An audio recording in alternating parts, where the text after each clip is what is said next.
Iowa banks are key to Iowa's economy. Iowa banks partner with customers to grow businesses, create jobs, finance education, buy homes, and much more. More Iowans trust their savings to Iowa banks than any other financial provider. In turn, Iowa banks connect local savers with local borrowers. This creates a dynamic economic ecosystem that has supported Iowa communities for generations. Banks also employ more than 19,000 Iowans and have a payroll of $1.4 billion, making it one of the state's largest employers. In fact, Iowa is a banking mecca. It ranks 5th in the nation for the number of banks that choose Iowa as their headquarters. And with a branch network of nearly 1,600, Iowa banks provide choice and convenience to Iowa consumers, businesses, and farmers. MoneyRates.com recently ranked Iowa as the best state in the nation to bank. Much of this success can be attributed to the homegrown nature of Iowa banks. Many Iowans invest in their local bank.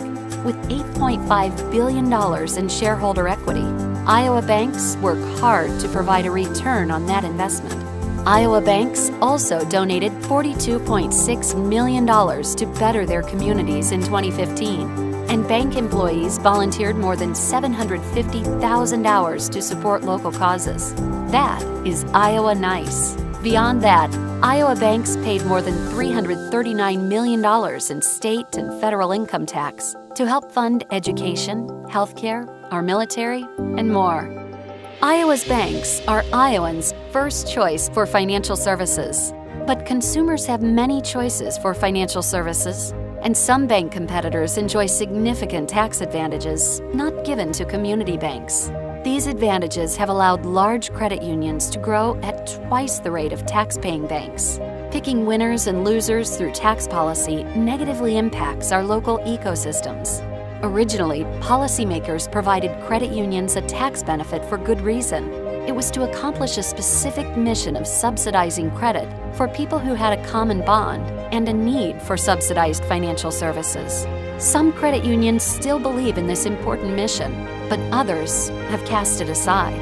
The result is that hardworking Iowa taxpayers are subsidizing financial services for consumers and businesses that don't need it, and it robs the state of resources necessary to deliver public services. It's time that policymakers hold credit unions accountable. No mission, no common bond, no tax benefit. Excessive regulation is an issue impacting our local communities. The Dodd-Frank Wall Street Reform Act passed Congress in 2010. It was a 2,000-page law with over 22,000 pages of regulations. One result of this act is that the number of new bank charters in the U.S. has declined dramatically.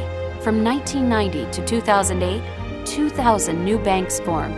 That is about 100 banks a year. From 2009 to 2013, only 7 new banks formed. None of those were in Iowa. In fact, Iowa is losing about 10 banks a year to mergers. Banks are merging to cope with the cost of increasing regulation. Why is this important? Community banks hold 18% of the nation's deposits, yet they provide 56% of loans to small business. And these small businesses provide 66% of the new jobs in America.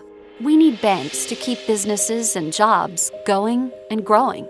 America depends on banks, and banks depend on policymakers to deliver sound tax and regulatory policy. Policy that is fair, efficient, and effective. This balance will allow our economy to flourish and function long into the future.